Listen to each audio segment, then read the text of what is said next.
Video के विषय संवेदनशील हैं तो किसी भी तरह की टिप्पणी या विषय पर अपना मन बनाने से पहले पूरे वीडियो को ज़रूर देखिएगा और सुनिएगा। सुप्रीम कोर्ट के सामने एक पेचीदे विषय पर सुनवाई हो रही है, जिसमें ये एज ऑफ कॉन्सेंट यानी सहमति की कानूनी आयु यानी लड़कियों में बालिग उम्र को 18 से घटाकर 16 कर देनी चाहिए। अब इस विषय पर दिए गए इन प्रपोजल्स के फॉर और अगेंस्ट कई आर्ग्यूमेंट्स हैं। आइए इसे विस्तार पूर्वक जानते हैं। निपुण Saxena versus union of India, एक केस जिसमें यौन उत्पीड़न के शिकार पीड़िताओं की प्राइवेसी को लेकर महत्वपूर्ण था। वही केस आज एज ऑफ कॉन्सेंट डिबेट का मुख्य बिंदु बना हुआ है। निपुण Saxena the union of India case में वकील इंदिरा जयसिंह ने एमिकस क्यूरी यानी खुद को कोर्ट का दोस्त बताते हुए कई पेटिशंस और सबमिशंस फाइल किए हैं। इन पेटिशंस में मुद्दा एक ही है, 16 साल की लड़की को अब बालिग माना जाए। 16 साल की लड़की जो अभी स्कूल से पास आउट ही हुई हो, जो वोट नहीं कर सकती, उसे कानूनी तौर पर बालिग माना जाए। आर्ग्यूमेंट्स आपको मेन कुछ लोगों को सही भी लगेंगे, खासकर जो एक ग्लोबल नज़रिए को फॉलो करते हैं। इंदिरा जयसिंह चाहती हैं कि क्लोज इन एज सहमति वाले बच्चे को कंसेंटिंग अडल्ट्स माना जाए और सहमति की उम्र को 16 कर दिया जाए। इंदिरा जयसिंह के आर्ग्यूमेंट्स के हिसाब से आज की डिजिटल एज में 16 साल के बच्चे सहमति देने में, यौन संबंधों को समझने में सक्षम हैं। उनके अनुसार अब किशोरावस्था और जागरूकता पहले शुरू हो जाती है, जिससे वर्तमान कानून सामाजिक रूप से असंबद्ध हो गया है। प्रो आर्ग्यूमेंट्स में ये भी पॉइंट्स हैं कि आपसी संबंध वाले रोमांटिक रिलेशनशिप्स या रोमियो जूलियट केसेस को आज भी अपराध माना जाना है। पुलिस और कोर्ट्स आज भी इसे बलात्कार के रूप में देखते हैं। भारतीय न्याय संहिता के हिसाब से 18 साल की कम उम्र में यौन संबंधों को स्टैट्यूटरी रेप माना जाता है और इसके पीछे कारण है भी। खैर, प्रो आर्ग्यूमेंट्स के हिसाब से कई बार समाज और माँ बाप के प्रेशर में युवकों युवतियों को पॉक्सो के अंतर्गत अन्यायपूर्ण जेल जाना पड़ता है और कई बार के ऐसे केसेस इंटरकास्ट और गौर कीजिएगा इंटर रिलीजियस होते हैं। साथ ही इनका आर्ग्यूमेंट है कि ऐसा कोई साक्ष्य नहीं है कि 18 वर्ष से कम किशोर परिपक्व सहमति नहीं दे सकते। उन्होंने ये भी उल्लेख किया कि यूके, कनाडा, जर्मनी, जापान जैसे अधिकांश देशों में सहमति की उम्र 16 वर्ष है। भारत में भी इसे कम करने से कानून अंतर्राष्ट्रीय मानकों के अनुरूप हो जाएगा। केंद्र सरकार ने अतिरिक्त सॉलिसिटर जनरल ऐश्वर्या भाटी के माध्यम से इस प्रस्ताव का कड़ा विरोध किया है। सरकार ने कहा कि 18 वर्ष की सीमा एक सुविचारित नीति है जो कमज़ोर बच्चों को शोषण और दबाव से बचाती है। केंद्र ने ये भी कहा कि उम्र घटाने से बच्चों की सुरक्षा संबंधी कानून कमज़ोर होंगे और संविधान के अनुच्छेद 15(3) का उद्देश्य भी नष्ट हो जाएगा, जो बच्चों के पक्ष में विशेष संरक्षण की इजाज़त देता है। सरकार ने ये भी कहा कि गहरे असमान सामाजिक संदर्भ में किशोरों की संवेदनशीलता नज़रअंदाज नहीं की जा सकती। इसी के साथ डॉक्टर अंबेडकर जन कल्याण समिति और सेंटर फॉर सोशल डेवलपमेंट जैसी कई याचिकाकर्ताओं ने तर्क दिया कि उम्र घटाने से बाल विवाह, जबरन धर्म परिवर्तन और सहमति के नाम पर तस्करी बढ़ सकती है।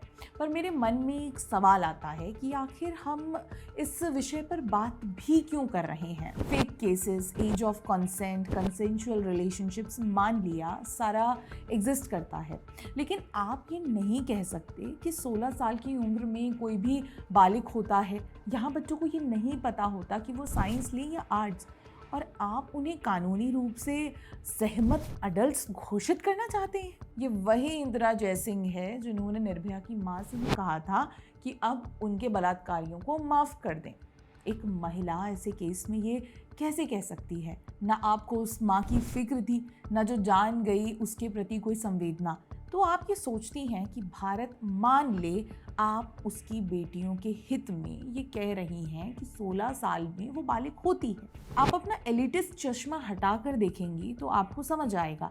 एक एलीट अर्बनिस्ट पॉइंट ऑफ व्यू से आप भारत के बच्चों का भविष्य नहीं डिसाइड कर सकती। आपको भारत में टीनेज प्रेगनेंसीज का परसेंटेज भी पता है?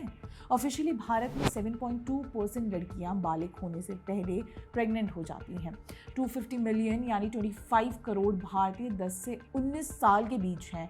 उनमें से आप एक मॉडरेट परसेंट 7.2 भी ले लें तो लाखों प्रेगनेंसीज, खासकर रूरल, लोअर इनकम और लेस एजुकेटेड एरियाज में। पश्चिम बंगाल में ये परसेंट 16.4 है। वहीं अगर यूके, यूएस, जापान, कनाडा की बात करूं तो नंबर बहुत कम है। आपने ये तो कह दिया कि सेक्सुअल कंसेंट की उम्र कम कर दो, लेकिन फैक्ट्स का क्या? जब आप 18 की होने तक शादी नहीं कर सकती, वोट नहीं कर सकती, नौकरी नहीं कर सकती, 21 तक आपका कॉलेज पूरा नहीं होता, 25 साल की उम्र तक आप इलेक्शन नहीं लड़ सकती, तो 16 साल में आप सहमति देने के लिए बालिग हो जाएंगी। एक हिपोक्रिटिकल क्वेश्चन लीजिए, अगर कंसेंटिंग अडल्ट्स 16 साल की उम्र में प्रेग्नेंट हो जाते हैं तो क्या वो अपनी शिक्षा पूर्ण कर पाएंगे? अगर शिक्षा पूर्ण नहीं होगी तो नौकरी और ज़िंदगी कैसे चलेगी?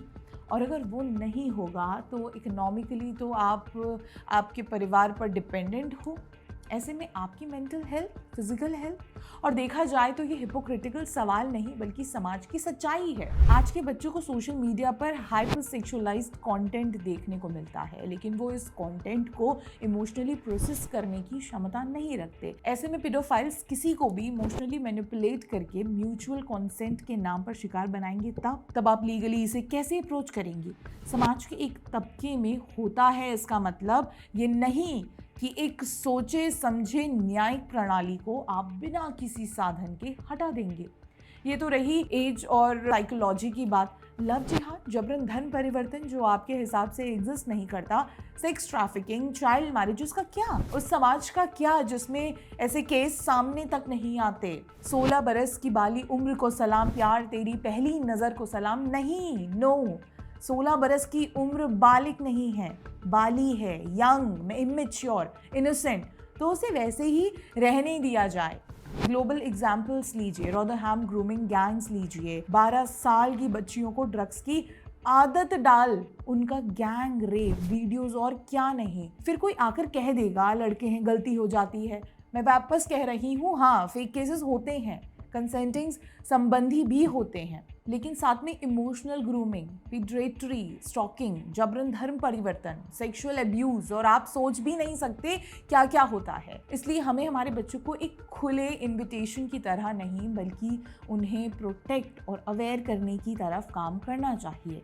स्कूलों में सेक्सुअल अवेयरनेस कैंप्स, काउंसलर्स केवल अर्बन ही नहीं ग्रामीण क्षेत्रों में भी, क्योंकि अगर आप अपने से बात नहीं करेंगे, उन्हें समझाएंगे नहीं, तो सोशल मीडिया पर बहुत लोग हैं जो इसे समझने और समझाने के नाम पर गलत काम करना चाहते हैं। हम अपने बच्चों को कैसे प्रोटेक्ट करते हैं ये हम पर है। उम्मीद है हमारी न्यायालय और जज भी इसे सभी पॉइंट्स देखकर समझकर फैसला देंगे और सही फैसला देंगे। आप देखते रहिए द पैम्फलेट। बहुत बहुत धन्यवाद।